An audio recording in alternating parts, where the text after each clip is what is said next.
doing that with two kiddos, balancing the reserve life and the full-time work life, definitely had many challenges, especially in the reserves. You have your duty station that's local to you, which for me was Detroit, but they don't have to give you an actual billet there. So my actual billet started off in Pittsburgh, Pennsylvania. So at least once a quarter, you have to travel to wherever your actual billet is. So on the months that I was traveling to Pittsburgh, I would work, Monday through Friday, leave work, go to the airport, go do my drill weekend, come back Sunday, get home after the kids were already asleep, go back to work for the next week. So just definitely a lot of juggling the work, family, life balance. And then especially after making chief, your responsibilities even increase even more, and trying to your drill weekend's actually like your rest point for in the chief side.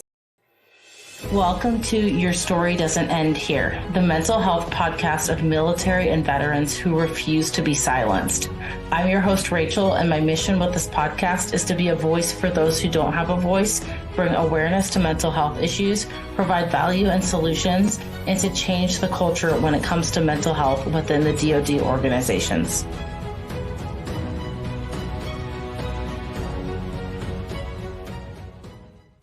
Hey everyone, thank you so much for coming back for another episode of Your Story Doesn't End Here. Today's guest is Nicole Stott, who is a Navy veteran of 15 years, 7.5 spent active and 7.5 spent reserves. She was a chief hospital corpsman and spent some time at the Whidbey Island NOSC, the NPC Millington as an order writer, and then NOSC Detroit in the reserves. She has 3 kids, and her husband of 17 years is also a Navy veteran, who's also at FRC Northwest and Whidbey Island as an AZ2 with her. And Nicole and I actually met at the Military Influencers Conference. So fairly new relationship, but I was so excited that I got to connect with another veteran who has such a unique connection point of Whidbey Island, because it's such a small place, first of all. But it's always nice building those relationships with people that are unexpected. So Nicole, I am so appreciative that you took the time, first of all, to be on the show today. So thank you so much for being here. Yeah, I think it kind of just seemed like fate that we ended up sitting next to each other at the table I and just know. I know. both Navy And veterans. full disclosure, I wasn't even supposed to be there. I had a different ticket. So I guess fate would be the right word, because yeah, that really worked out perfectly. So yeah, I'm super, super excited to hear more about your story. I always learn so much about people when I'm doing podcasting, because I tell most of my guests I don't actually do any research on my guests ahead of time. I learn everything that I know about you, either in prior conversations that we had or on the podcast episode. So everything's completely new and exciting for me, just as much as it is for our listeners. But before we get into hearing your story, I wanted to ask if there's one word or a few words you could use to describe how you are feeling going into this recording today. How would you describe that? Probably nervous. I haven't done a podcast before, but also excited because I've always wanted to do one. So I'm grateful for you letting me do it. Awesome. Well, congratulations on your first podcast. I love Great. them. So some people get addicted very fast. So awesome. Well, I'm going to pass it off to you then to share your story with the listeners, and I'll just sit back and listen. Awesome. Well, I'll kind of start back on just how I even got into joining the Navy in the first place, and then my fitness journey, which is kind of full circle to where I have been led today with my business and my passion. So I was definitely grew up not an active child, was overweight, a little chubby, grew up in the 80s, 90s with, everything sugar-free, fat-free, Jane Fonda, all of those good things. So didn't really learn good eating habits. And by the time I was middle school, high school, was definitely overweight, teased for my weight. So definitely self-conscious about all of that at a young age. And I remember specifically in middle school, we had like a stage area and you had to hop up on there with your upper body strength to be able to get up there. And I just remember not even being able to pull myself up and being super embarrassed about that. So when I got into high school, probably 9th or 10th grade, I got into cross country, couldn't even run a half a mile at the first practice without feeling like I was going to die. So I remember that being kind of my first point in fitness, and just being able to go not knowing, being super out of shape, but then eventually being able to run the 3 miles and getting in decent shape. And I lost about 40 pounds between my 9th and 10th grade year, I want to say.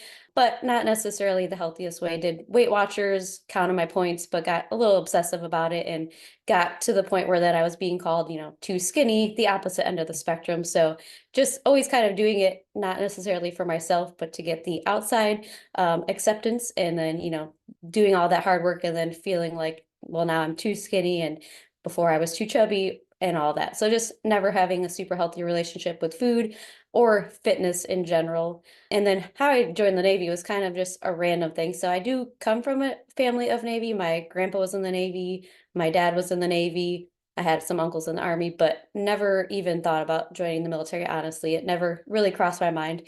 I grew up in a super small town where, not a ton of people join the military. You have a few here and there, but my plan was to go to school, go into I had a few things I was going to go into. I changed my mind quite a bit, always in the medical field, but was going to do nursing, was going to do dental hygiene. But I think it was my senior year of high school, my mom and stepdad were getting divorced, and I was about to graduate high school, and they were going to be selling the house. My mom was moving in with my grandpa and my younger brother. So I had to make a choice, and I had decided my best friend and I got an apartment together right after high school. So at that point, I was trying to go to school full time, work full time, pay for rent, all those things at the age of 18, where, that's a little overwhelming, and it sounds fun to play house, but when you actually have to start paying your bills, not so much fun. So I did that for about a year after high school. And then a friend of mine from high school, she came home on leave from the Navy, and she was just telling me about her experiences so far. And she was stationed, I think, in Monterey, California at the time. She's a Chinese linguist. So just coming from a small town where, you don't see a whole lot, you're not exposed to a lot, and then just hearing her story of being in California, and then she was going to be stationed in Hawaii after that. And I was like, wow, this sounds awesome. And here I am trying to struggle to pay my bills and kind of just doing the hamster wheel. Like, I'm never going to be able to get out of this little rut that I'm in, or at least for the foreseeable future. So kind of just sparked something in me. I was like, well, if she can do it, I think I can do it too. Like, why can't I do it if someone like her can do it from a small town, graduated with me, and we're friends, similar, not similar personalities, but we were into the same kind of things. And I was like, all right, I'm going to go check this out. So I went into the recruiter's office. I think it was February of 2006, somewhere around there, and decided to join right off the bat. And I ended up shipping out in April of 2006 because I knew if I waited too long, I would definitely change my mind or get, those outside voices telling me that it wasn't a good idea or whatever the case. But I had my mindset. So I said, I want to go as soon as I can ship out. So nothing changes, don't change my mind. So my dad actually went with me to the recruiter's office because I wanted hospital corpsman, and he went with me just to make sure that, didn't get any other job other than what I wanted. And of course, they tried to persuade me to do AT or something else that I was like, well, they kind of gave me the little spiel of, well, if you don't do one of these jobs, you're going to have to wait because there's no hospital corpsman available. And lo and behold, when I said, well, I'm not joining till I can get that job, then there was magically one opened up. So I'm sure many have similar stories to that. So I ended up getting my hospital corpsman job. However, it was in the FTS category, which I'm not sure if a lot of people are aware of what that is, but you have active duty, you have reserves, and then you have FTS, which is kind of in between. So we're active duty, but we get paid by the reserve funding, and we work for the reservists. So a little bit different contract, which I didn't really have any idea what the difference meant when I went into the military, but went to boot camp, got to my A school for corpsman school, and they asked who wanted to go to dental tech school afterwards. So signed my name, said I wanted to go to dental tech school. And then I think it was about a week before we were supposed to class up for dental school, they came to me and they're like, oh, by the way, you can't actually do dental tech school because you're FTS, and FTS can't do dental tech school. So I said at that time, I was like, well, what's FTS? I don't even know what that means. And then they kind of explained it. So anyhow, I got to pick some orders, and I had, I think, 5 choices, and one of them was Florida, which that sounded tempting, but I actually had one of 2 brothers in my class. One was FTS with me, one was active duty, and the active duty one had already gotten orders to Florida. So I was like, well, I'm not going to take Florida because then they can't be together, and don't want to do that to them. But the other orders was to Whidbey Island, Washington. I was like, well, I know I have an aunt out in Washington, so at least I know somebody, so I will take those. So that's kind of how I ended up in Whidbey Island unexpectedly, because I planned on going to dental school after, but ended up meeting my husband there. So it all worked out, because tomorrow is actually our 17-year anniversary. So Congratulations. yes. So yeah, so I got to Whidbey Island in October of 2006. And my sponsor there, who was also a corpsman, he had a bunch of friends that were in the ELU unit, which is where my husband was stationed at the time. So kind of got to meet all of them, hang out with them. And my sponsor, he was one of the corpsmen going on the detachment to Germany, I think just a couple months after I got there. And so here I am, he barely knew me, and he was leaving for deployment for 6 months. And he said, here, take my truck, you can drive it while I'm gone, so you have a vehicle. It's like, people just do this. So learned very quickly that when you're in the military, there's definitely always, of course, some bad people, but also a lot of great people too that will just bend over backwards for you, barely knowing you and just helping you out, since I was there without a car and didn't really know anybody. So that was super awesome. So a couple months after I got to Whidbey Island is when I started dating my now husband. So he left a few months after I got there to go on his first deployment to Germany and Afghanistan. So my sister and I went and visited him while he was there, which was nice to be on a deployment, but to be somewhere where you could still have visitors. So went out there, visited him, and then he was on the cycle of 6 months on, 6 months off of deploying to Germany. So he went there twice, 2 years in a row. And then the third year, I went there as their hospital corpsman. So we kind of got to switch roles. I went there with his unit. He was not allowed to go, since I think we were not married at the time, or they didn't want couples out there, whatever it was. So he stayed back. I went that time, got to do my little deployment / detachment out there as their medic, which was super awesome and fulfilling. Definitely a unique experience with being FTS. You don't necessarily deploy a whole lot depending on what your rate is, but your primary job is to be there to support the reservists, to get them deployment ready, to get them post-deployment readiness when they come back. So most of the time, depending on what your rate is, but just in our billets, we weren't the ones deploying. It was the reserve corpsmen that were deploying. So to have that chance to at least get to go do a detachment was definitely a great experience. And I was actually the last one to go, because after that, they shut down the base that we were going to. So they stopped sending people out. So got lucky there, because that was definitely a great place to be able to go. And so after that, my husband, like I mentioned, was an AZ, which is aviation administrative min. I know that you know that, but he decided just to do one tour, because he wanted to get out, get his teaching degree. And we knew that we wanted to have kids eventually. And even though he was deploying every 6 months, it technically was shore duty. So even though he was doing deployments back to back every 6 months out of the year, he would still have to then go to another sea duty after that. And just didn't want to do that, with knowing that we were going to have kids and just the whole family life balance there. So I knew that I wanted to stay in at least another enlistment, because we wanted to at least not have both of us out at the same time until one of us finished our degree and that whole kind of thing. So I actually got the opportunity to apply for the order writer position in Millington. So there was a couple of orders I could choose from. One was a reserve center back in Michigan, which is where I'm from, a couple hours from where I'm from, which was enticing too, but I had just come from a reserve center and I kind of wanted at least something a little bit different. So I put in a package to be an order writer and got picked up to do that. So went to Millington, Tennessee, which I was super excited about going to Tennessee, until I realized that it's kind of the armpit of Tennessee, not necessarily like nice Knoxville, Gatlinburg, Tennessee, but still met a lot of great people there. And actually, one of my best friend in the Navy, who I was stationed with in Whidbey Island, she also got orders to Millington as well. So we kind of followed each other there. So that was nice, just to at least have a familiar face in when you don't know anybody, especially when I transferred to Tennessee. My husband was on deployment in Iraq at that time. So he had left in May of 2013.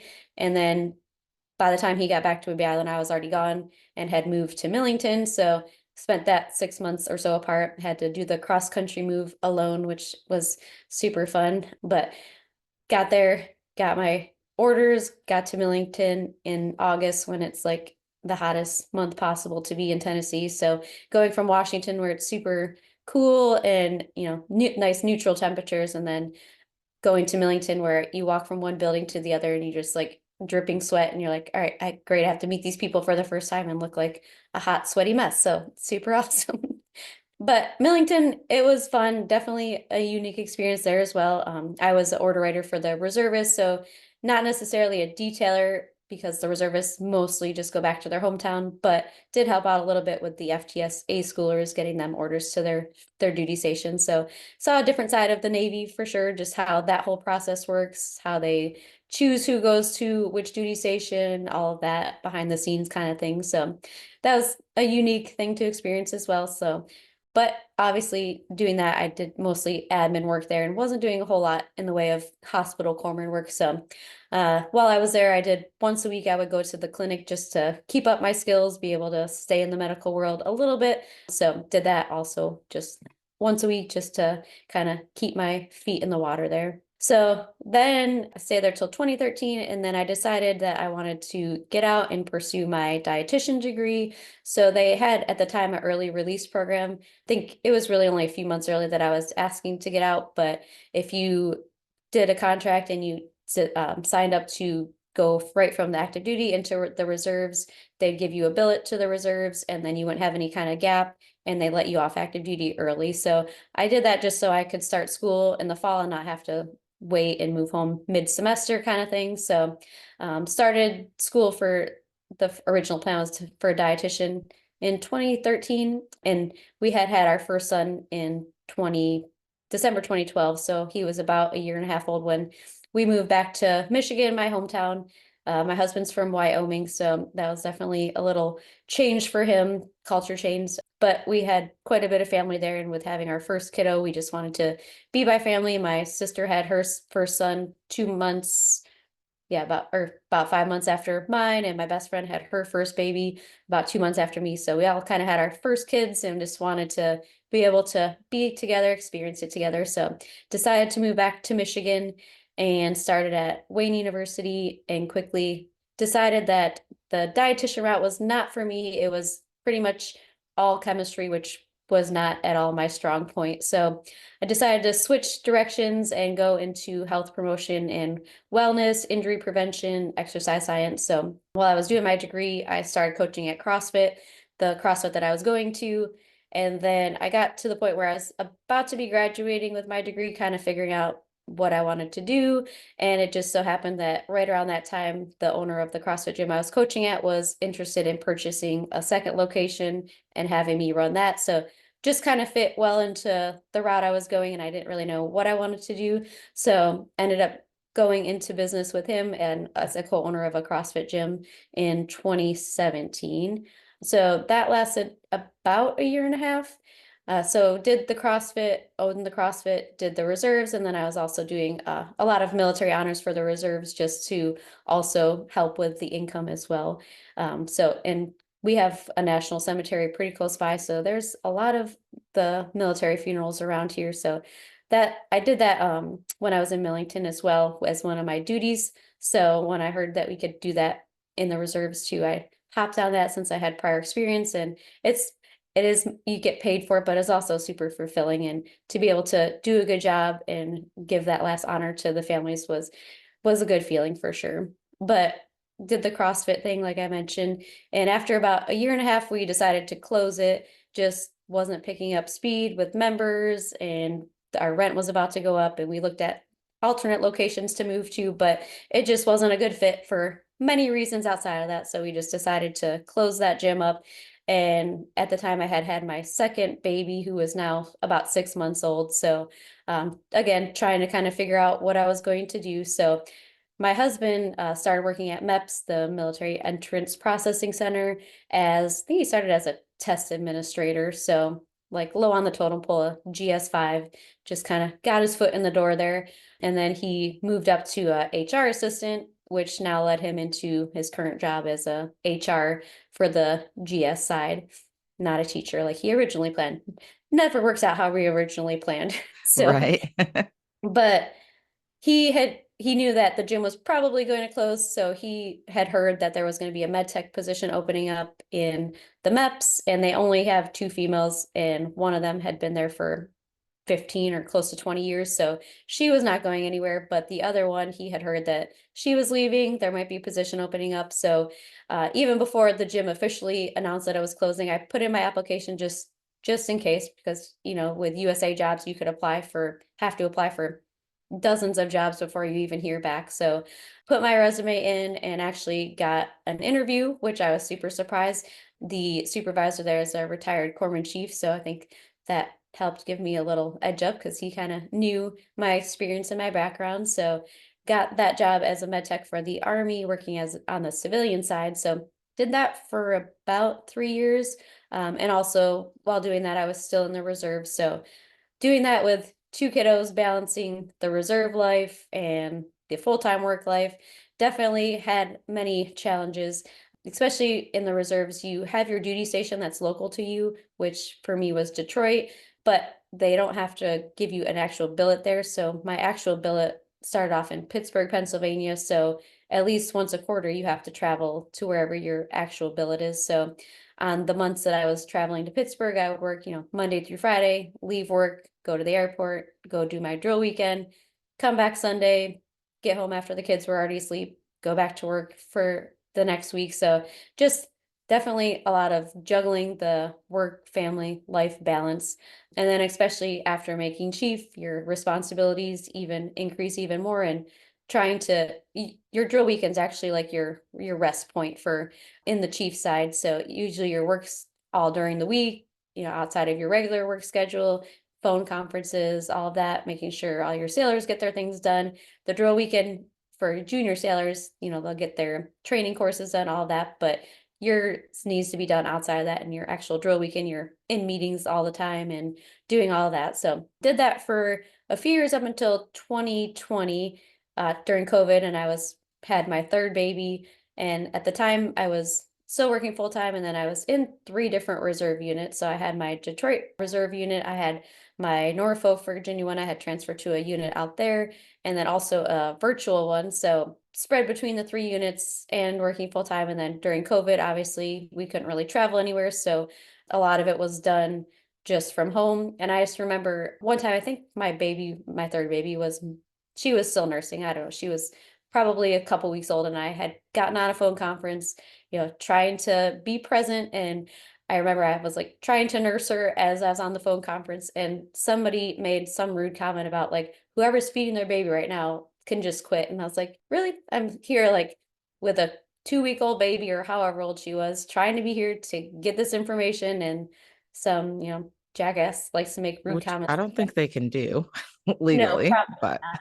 So, and I know one of my fellow chiefs like sent me a text after. It's like, I am so sorry that guy was so rude. And it's like, that's unfortunate that it's like that. But anyways, so my contract was coming up to be done, and I had almost 15 years total, which, you kind of weigh like, do I stay in and finish? Because I'm only 5 years to retirement, but my baby was about to be 1. I'd be back on the potential deployment list. And it's just like in the reserves, whether I retire now or retire when I'm 50 or 60, I'll get my retirement at the same time at the age of 60. So I said, with having 3 kids right now, my oldest was a little bit older. He's 6 years older than my middle one, but with 3 young kids, I just want to be able to actually be able to be a participant in their life and be able to volunteer at their school and do all of those things. And just whether I decide to go back in and finish up my 5 years or not, but just right now, it's just not fitting into my life the way I want it to with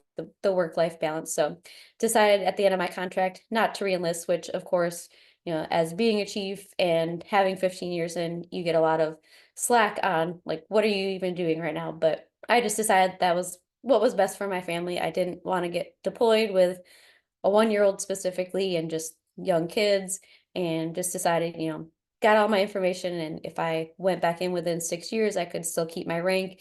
My kids would all at least be in school at the time. So if I did get deployed, it'd be somewhat easier on my husband to juggle everything. But yeah, so I'm kind of at the 3-year mark right now. So still deciding on what I will be doing for that. But I do not regret the decision at all. I'm definitely much happier with the work-life balance and how everything has played out. So, And did you want to talk about what you're doing now with your business that you have? yeah, so after MEPS, I stayed there until 2022, January of 2022. And then, like I said, I had gotten out of the reserves, was still doing MEPS, but during COVID, had two kids in full-time daycare in order to work full-time, which was half of my paycheck. And then every sniffle they were getting, calling to get sent home because maybe it's COVID or maybe it's whatever. So just was kind of just debating on what I wanted to do. And my friend has an insurance office in the town that we lived in. So she said, if you ever decide you want to change careers, at least until your kids are all in school, you're welcome to come work here part-time. So decided to do that so I could be at home with my kids a few days a week, not have to pay daycare, even working part-time, just figuring out the daycare to income ratio was going to be about the same if I worked part-time with her versus full-time at my other job. So decided to do that. And then once I started doing the insurance job, kind of dabbled back into the nutrition side of things. So got my nutrition coaching certification and started working with a company called First Form as a nutrition coach. The last 2 years I've been doing that. And that kind of got my foot back in the door with the nutrition and fitness, which was always my passion, but kind of obviously for reasons just had to get out of it and get a different job to support the family and all those things. But started dabbling back into that. And then once I was working at the insurance office, my hours were a little bit, they're 9 to 5, a little bit more normal hours. So I had a couple of my nutrition clients that asked, would you ever coach classes at your house? I have a pole barn, and a few of us were getting together at 5 in the morning to do some workout classes. So a couple of people said, like, I definitely don't want to do 5 o'clock in the morning, but would you ever be interested in teaching like a later class? So kind of, I started a 6:15 group and got 6 people into that. So that kind of got me back into the fitness side of things, back into coaching, got the personal training certification.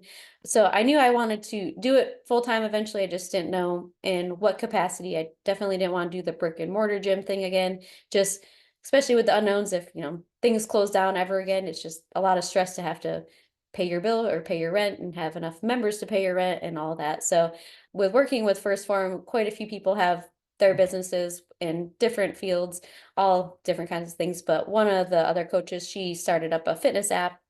And I started asking her about that. Said, I see you have like a fitness app, which just seemed like something that, only celebrities or famous people could do. So she was going over that with me. And it was actually something that an actual normal person could do. There's a platform you can put your own workout videos on there. You can set your subscription rates. You can basically make it your own. It has your logo and everything. And it's on like a platform for fitness people. It's called Trainerize. So I decided to go into that full time in July officially of this year. So now I'm doing that full time. I have a fitness app, which is 5 workouts a week. Every week there's new workouts, and it's workouts that you can do alongside with me. So I'm doing them on the video and then you can just follow along. So they're 30 minutes or less with dumbbells. So it's for any fitness level. And then I have, the modification in the little preview window with different modifications. So definitely good for busy moms, military spouses that are moving a lot, anybody that just doesn't have a lot of time, maybe doesn't know how to do a lot of the exercise movements, just because I know it's hard to know how to do all those movements. You can watch a video or whatever the case may be, but just having somebody in front of you is definitely helpful. So started doing that in July. So that's been super fun. Have about 30 people on there right now. A few veterans, which I've kind of been trying to branch out more to them, which is what led me to the Military Influencer Conference. Just because I know, like, going from being active duty and having that time built into your day where you have to work out as part of your workday, to the reserve side where you might work out your 2 days a month when you're at your reserve weekend, but outside of that, it's totally on you. And if you're not passing your PT test, you're not going to get promoted. And depending on what kind of civilian job you have, most of them are not going to let you PT during the workday. And then if you have your reserve duties outside of that and kids and all that, I knew that, or I know that it's hard to be able to make it a priority for your fitness. So just being able to do something that's not super long, doesn't require you to to drive to a gym, doesn't require tons of equipment, just makes it easier for people to be able to stay up with their fitness, especially if it is still impacting your job, if you are in the reserve still, or even as a veteran, when you transition out, sometimes it's just hard to still keep up that motivation when you don't have somebody making you do it, or it's not going to necessarily affect your civilian job. It just kind of sometimes gets pushed by the wayside until those pounds start to creep up and then the health issues start to creep up. So really that's just kind of my mission right now, is just to help, military members, moms, people that just need that extra little motivation but don't want to don't want to do necessarily the crazy CrossFit thing per se, but still want to be able to stay fit and be a good example for their kids and just feel good in general. Well, that's awesome, first of all, and congratulations on the app and everything you've done in building up your own thing after the military. I know that's not easy for a lot of people to do. I do want to dive here in a minute into more about reserve stuff because I think you're the first chief reservist I've ever had on the show. So I have some questions. But before that, because there's such a theme in your life of like body and fitness and it seems like this is something that started in your childhood. I was curious if you felt ever that what you went through as a child and feeling all the feelings that come along with being an overweight child and having to shed the pounds as a child, and then what the military does to, fully opinionated here, I think, promote for a lot of people a certain mindset when it comes to body feelings about their bodies, and the BMI scale and all that stuff that a lot of people really aren't using anymore. But and then getting out and kind of doing your own thing in the fitness world. I was curious if all that stuff combined ever really brought up some negative feelings for you, or if there's anything you had to work through when it came to comfortability with your body or acceptance with your body, or anything in that realm. For sure. I think like specific, even to join the Navy, I had to lose weight because I had gained weight back. So I think I was about like not a ton overweight, but 10 or 20 pounds over my body weight standard to join the military. So had to lose weight to get in. And when I remember being in boot camp, and I think they had like the Weight Watcher points on the food. So even in boot camp, I was like calculating in my head, like, all right, this is this many points. So I wouldn't gain the boot camp weight that they said, just because you're in boot camp, like, don't think that every meal is your last meal. You can come out of boot camp weighing more than you went in, which no one wants to do that. So I was very mindful in boot camp to, still count my points and all that during that. But I still had for many years the yo-yoing back and forth. So when I got out of boot camp and got to my first duty station, I had gained some weight back. So got into a running club there, was doing endless amounts of cardio. That's literally all I did. And then got back into Weight Watchers again, lost about 40 pounds again. So definitely had plenty of yo-yoing in my day. And a friend of mine actually had introduced me to CrossFit because prior to that, I don't think I probably ever lifted up a weight really. And my push-ups for the military were not impressive whatsoever. It's the bare minimum and probably more of a head bob kind of thing. Um, We've all but seen it. yeah, but her little love interest actually asked her to come to try CrossFit. And this is like in 2009. So it was before really anybody knew what CrossFit was. And she didn't want to go by herself. So she dragged me along with her. And that kind of got me into the whole weightlifting side of things, and then learning about nutrition and how to fuel my body, and that you can actually eat fat and you can actually eat more than 1,000 calories a day and be healthy and not do the whole yo-yoing thing. So that kind of got me just into a different mindset with food in general, because I always just kind of looked at it as, punishing myself with the whole food thing. Like, if you don't stick to your points for the day, you failed. And just, I would sit there and eat like a box of Fiber One bars because it fit within my points, but then my gut felt horrible and I felt horrible. And just the habits that I had, living off of nothing but Diet Pepsi all day and sugar-free gum and Fiber One bars, like nothing was actually nutritious that I was eating, but I was losing weight and I was skinny. So therefore it was working. But once I got into the CrossFit side of things and just kind of learned how to actually fuel my bodies and be able to build muscle and be stronger, that definitely helped the self-confidence for sure. And just the empowerment of being able to do things like deadlifting your body weight, or those kind, or doing your first pull-up, where like I mentioned, I couldn't even pull myself up onto a stage when I was younger. So definitely that has helped me build confidence and feel much better about my body and self-esteem. But there's still, of course, things that creep in all the time, just changing your mindset and how you view yourself. And I think the biggest shift was when I had kids of my own and just knowing that I don't ever want them to talk about themselves like I talk about myself. So just really paying attention to that. I'm not gonna say I don't think bad things about my body at times, but I definitely make it a point to not ever say that in front of them. And my kids are now almost 13, 6, and 4.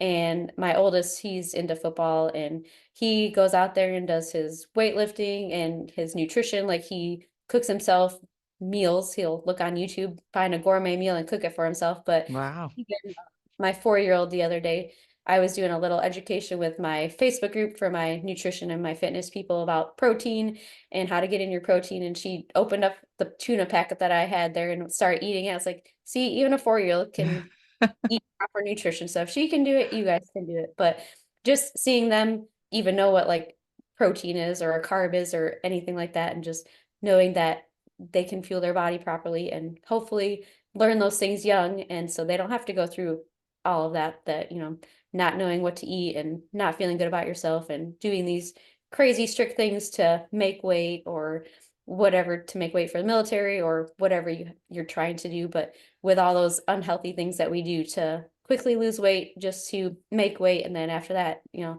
have 6 months to get back in shape again. Yeah. And just maintaining a healthy relationship with food and fitness and be Yeah. consistent. So Yeah, yeah. I think this conversation has come up quite a bit, not only in the military side of things, but just kind of in the world in general, right? About kind of rewiring this like very 90s, early 2000s mentality of like the diet books and less carbs and, restricting calories. And then finally figuring out collectively as a nation, I should say, because it's not necessarily a worldwide problem, but as a nation how to properly fuel our bodies and know like the emphasis shouldn't be on the scale. It should be on how we feel and how we function and perform every day. But I'm curious, after everything that you have been through in your life, what do you think the biggest benefit would be to the military when it comes to weight, fitness, and nutrition standards? Because obviously what's happening right now with the BMI, the taping and all that, it's not working, but I'm curious what your thoughts would be on what would be beneficial to not only help the mindset of everyone going through the military in general, but the sustainability of people's health long after they get out of the military. definitely just implementing some kind of education Mm. to military members. I mean, right now you can go see a dietitian if you get referred, mostly it's if you're overweight, but just giving people the education to have before it becomes a problem so that they can make these changes. Even working at MEPS as a med tech, I had to do all the weigh-ins for every branch of service, and every branch of service has different standards. And a lot of them would come back and they'd be over the weight, so you'd see them back there in like a week, and they try to starve themselves just to make weight. And that was what I tried to do with the girls that came through there, was just educate them, and I give them some resources that they could go to, because I said, just because you make weight now, you're still going to have to do this every 6 months, and you don't want to get into this routine of losing weight quickly and then not learning how to actually sustain a healthy weight, and then it just comes right back, and then every 6 months or whatever duration your PT test is, every year you're in the same little routine of not caring all throughout the year and then trying to find this quick fix just to pass another PT test, but that's not going to help you long term. So Right. definitely had that conversation with many of the girls that came through there for their military processing. But yeah, the BMI is definitely not an accurate measurement of your health at all. So, I mean, it's hard in a way, because I know like if you're overseas or whatever, you might not have access to more equipment than a measuring tape. But doing something like an in-body scan or a body composition scan that shows your muscle or your visceral fat scores and those kind of pieces of data that tell you like, hey, you might be within standards, but you have a ton of weight around your belly and you're increasing your risk for many diseases. So whether you're fit within standards, you're still not healthy. So we need to work on building muscle and worrying about making sure that you get rid of some of that, because that's going to cause a lot of issues down the road. So just trying to implement education and just actual sustainability, something that people can do long term and not just relying on the quick fixes or the shots or the pills or whatever just to make weight. So Yeah. somehow I don't have the exact answer, but just not necessarily like basing whether you promote or not just because you meet a certain weight on the scale, because that's Right. not indicative Right. of if you're healthy or anything like that. So Yeah, and you know, I think education is huge, and I think that the military does tap into the education piece to an extent, but I don't know that they've quite mastered it yet because there are these like basic things that for some people are very basic, but some people don't know. And so, you know, you kind of have to decide, I imagine as a leader of the military, like where do we put these resources to the masses? Where does it make sense? And then I think it's kind of harder to start something like that in boot camp necessarily because in boot camp everything is so structured and you're not in charge of your own diet. But then the second you're released from boot camp, and like for me, I remember binging on like sweets when I got out of boot camp because I was like, oh, I can finally eat all these sweets. And I haven't been able to for 8 weeks or however long I was there. And so, yeah, I think the education piece is huge. And I know there is education offered through like Fleet and Family and stuff, but it's that now like people have to take themselves there and learn and actually be willing to, and not ever like if people are like me, I didn't think I needed to. But I did want to add the caveat in there that I did actually go see a dietitian one time when I was active duty because I thought I was overweight. I wasn't actually overweight. I was just not in like the BMI standards of the Navy. My body likes to be at around like the 175, 180 range. My scale in the Navy was max 163. And really all the dietitian there did was gave me like the, you know, like the my healthy plate diagram that says like this portion here, this portion here, this portion here, and was like, here you go, this is all you need to do. And so I didn't really find the dietitian super helpful. And so maybe that's another gap too. But the reason that I like to ask these questions is because if someone's listening to this episode and they're wanting to know, okay, well, we know what the issue is, what's the solution? And so someone like you that has kind of seen not only the military side of things, but then also, I think, kind of multiple sides of the military, and you've experienced having children of your own, and you've experienced what it's like to struggle with your weight before the military. I think you bring a really unique perspective there that could bring a lot of value to these people that are like racking their brains and trying to figure out like what's the next step for this. But I appreciate that. So as far as the reserve side of things, I think this is kind of for those of us who have served active duty. The reserves is kind of like this like strange land that no one knows anything about. And so I hear it's very different, but I also hear that there are some unique medical and mental health challenges that exist in the reserves because it is very part-time. And so I'm curious if you could speak to that at all, especially from like the perspective of a chief, because you're saying that as a chief, you are working essentially more than just the 2 weekends. So you're still working a lot and you're leading these sailors. And I imagine, just an assumption, that people would come to you with the issues they have because that's supposed to be the chain of command. But curious if you ever saw any like challenges that you thought were kind of unique to the reserves when it came to medical in general or mental health that you think need to be addressed. yeah, I know specifically where in being at the Reserve Center in Detroit, which wasn't in Detroit, was about 30 minutes outside of there. But we had quite a few junior sailors who, didn't have vehicles to get themselves to their drill weekend, and they were trying to make better themselves, but they just didn't have the resources. So we'd have to find someone that could pick them up to bring them. So that was one of the big things, just a lot of lower income young sailors just in the demographic area that they didn't have the resources to even get themselves transported to their drill weekend.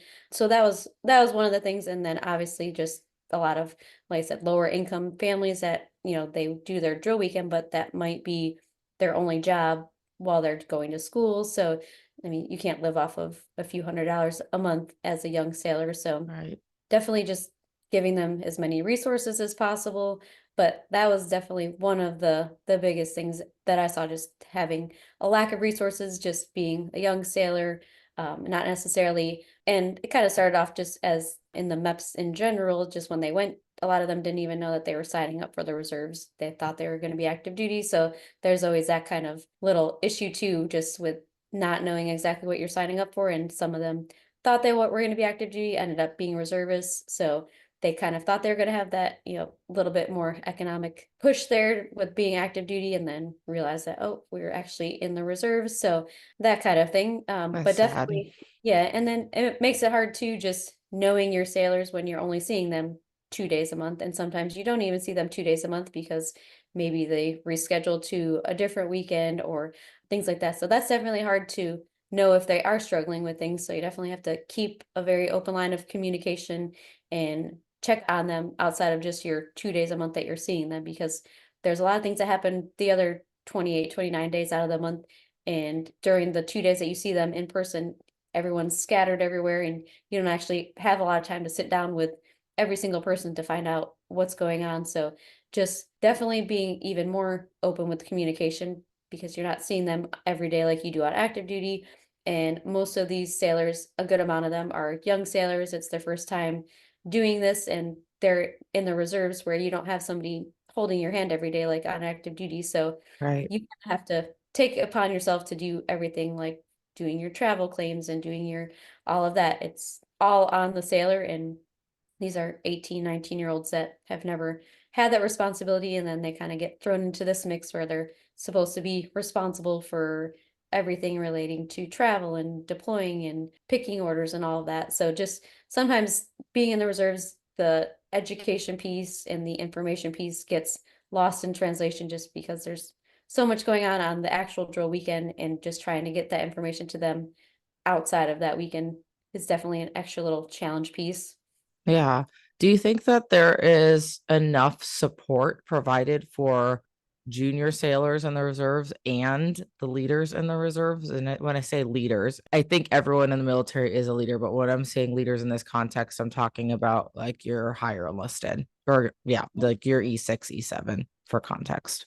I think it really just depends to where your reserve station is, because most of them are kind of in the middle of nowhere. They're not on a base, so you don't have a lot of that support and resources that you would have on an active duty base. So for us, we were fortunate where we are on an air guard base, so there were a few things, fleet family services, commissary, those kind of things. But the other reserve stations that I was at, the ones that I would travel to, they were literally in the middle of nowhere, and it was just a random building, not by any kind of military community. So kind of like, speaking of Whidbey Island, outside of just the active duty base, there's not a ton of resources for Nope. veterans.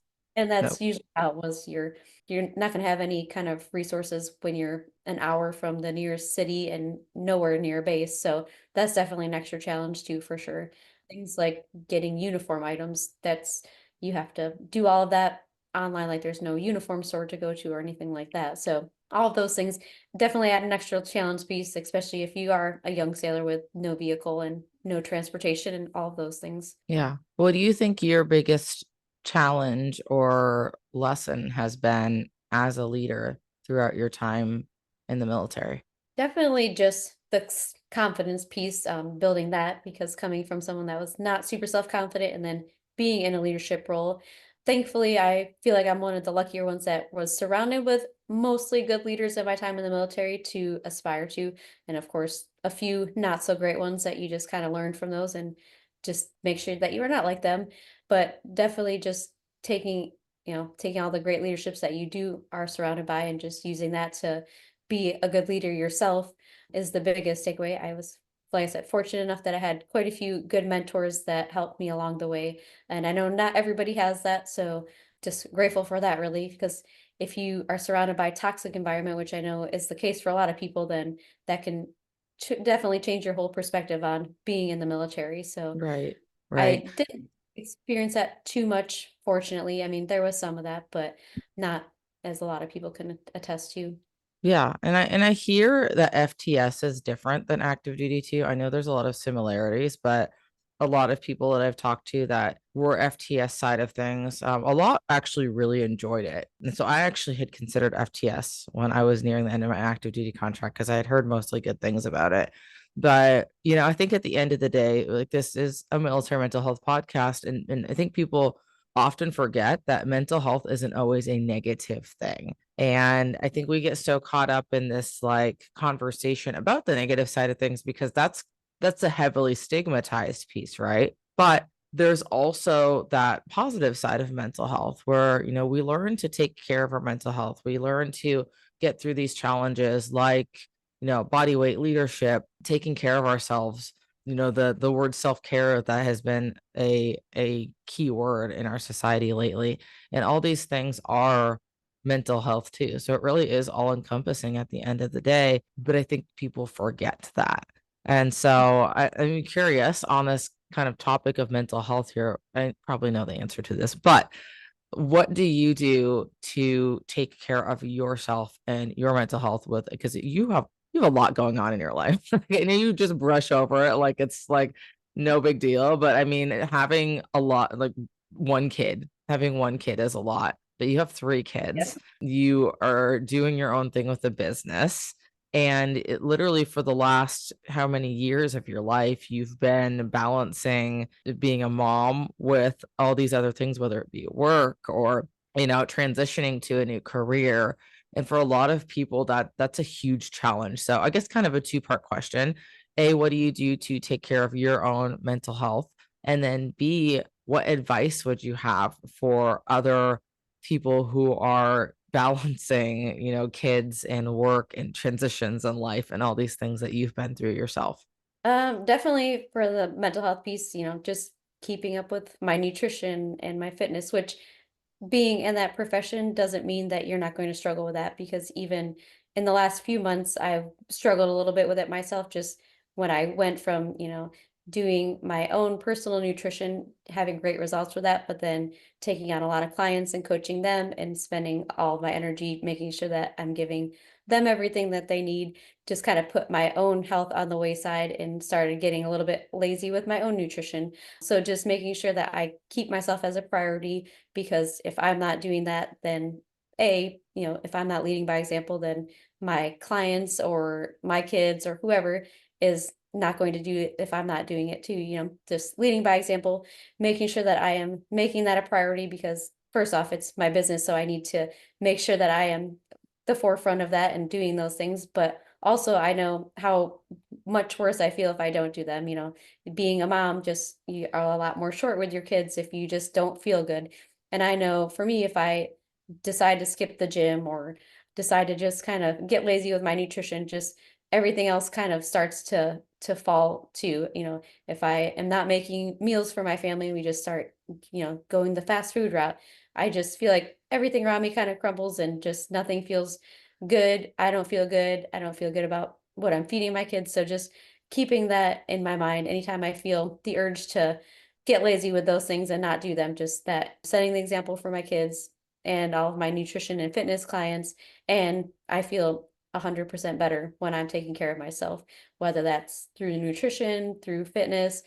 And actually, something that I've added in the last year or two, is a lot more walking, which I was always somebody that said, walking is boring. I don't want to do it. If I'm going to walk somewhere, I'll just run so I can get it done quicker. But just that has been a big help with mental health. Just going outside, walking, not rushing because we're always rushing, just taking the time, just not listening. Sometimes you listen to music, but sometimes just not listening to anything and just being outside in general and just not thinking about anything really. Just kind of taking that time for you. That's been one big thing that I've added that I definitely did not prioritize before. It was always just go as hard as you can in the gym, get your workout done, and you did your thing for the day. But just moving the body in general, getting outside more.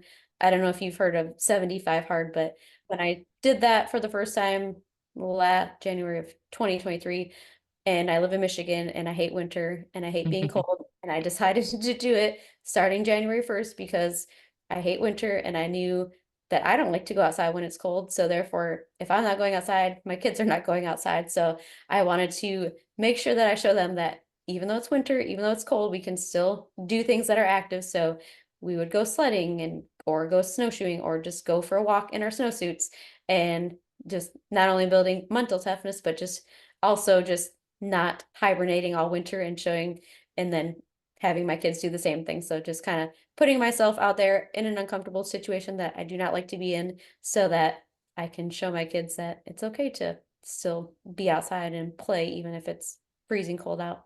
So, That's awesome. And then um, advice.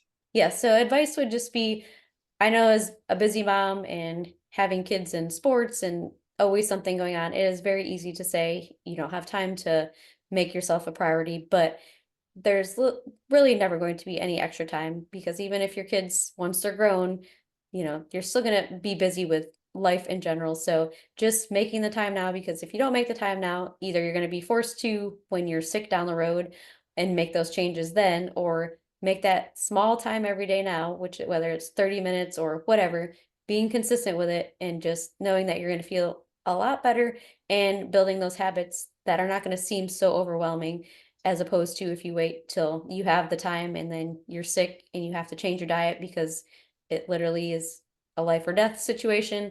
And it's just a lot easier to just make small changes now instead of putting it off until you have time, which we will never have extra time. It's just how you intentional you are with the time you do have. And instead of, scrolling for 30 minutes, put on the TV and do a workout while you're watching TV, and you can still have your fix of the TV, but you're still doing something for yourself. So there's always ways that you can fit things in. You just have to get creative with it and make it work. And I was kind of always in the mindset as I had to do the workout like it was written, no modifications to it or else it didn't count as a workout. But I have definitely changed my mindset with that, especially since having kids, that your workouts are not always going to look like you think they are. Maybe you get interrupted 5,000 times, but doing a 30-minute interrupted workout is better than no workout at all. And sometimes it is nice having, your own time to do your workouts without kids interrupting you.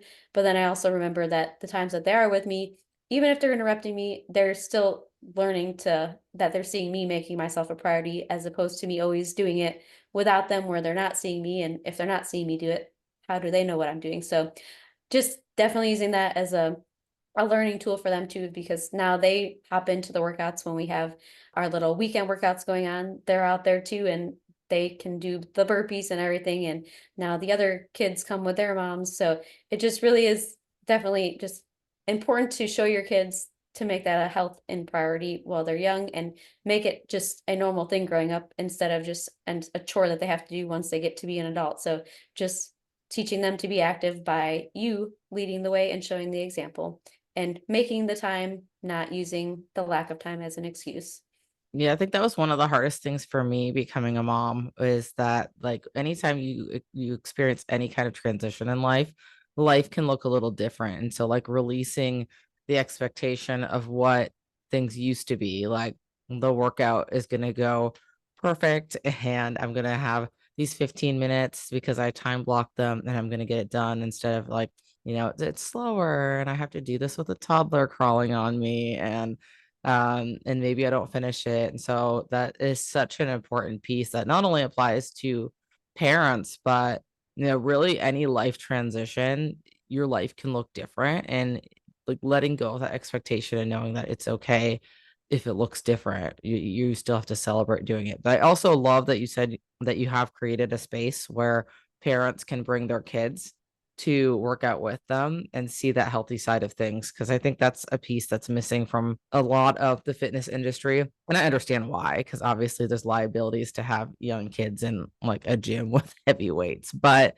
there's not a lot of places that include families and kids. And I think it is so important from a young age to see mom or dad starting to create these healthy habits and making it fun and involving. And so kudos to you for that. I did want to ask, where can we find you and how can we support you, Nicole? I'm on Instagram. It's Nicole underscore fit in the mitt. And then I do have Facebook group as well with just fit in the mitt. And then also a private Facebook group, which I can give you the link for that. Please do. Um, yeah, the private Facebook group, we do just different topics each day, fitness, nutrition, little giveaways, little challenges. So that's a great community of all types of people. So that's a really great group. We share struggles with each other, share wins. So definitely if you need extra accountability support and you don't have that wherever you're at, that's definitely a good resource. I would say I have a TikTok. I've posted once since the military because I never posted on there. It's So hard. yeah. It's hard. So, I get that. And you work with men and women, or do you just work with specific? I know you said kind of you're leaning towards serving the veteran community, busy moms, but is it anyone and everyone that can work with you, or are you working with specific types of people?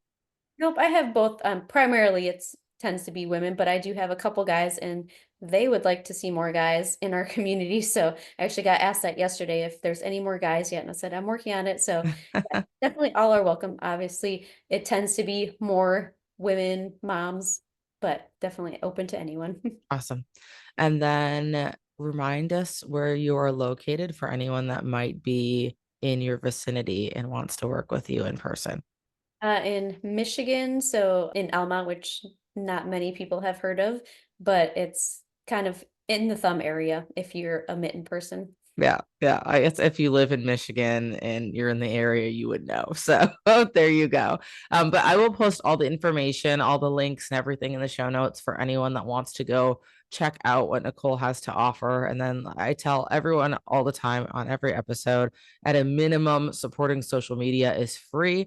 So please at least go follow, like, interact, share, because if something isn't particular to you or it's not a need in your life, there's probably someone in your circle who does need this information and it needs to connect with someone like Nicole. And that connection piece and feeling like someone's the best fit for you as an individual is so important. So please, please, please, at a minimum, go follow, like, share a couple posts, interact, because that doesn't cost you anything but a few seconds of your time. So, Nicole, thank you so much for taking the time to be on the show. I really appreciate you sharing your story, sharing value with the listeners today. And lastly, are there any last words or pieces of advice that you want to leave the listeners with? Just making sure, like I said, be intentional with your time. There's always time to make time for you, so don't put yourself on the wayside. Thank you for taking the time to listen in today. With your support, we are able to increase awareness of the mental health issues affecting service members and veterans today with the goal of creating positive change. If you got value from this episode, please take 30 seconds to subscribe and share this episode within your own network. Until next time, remember, your story matters, your mental health matters, and your story doesn't end here.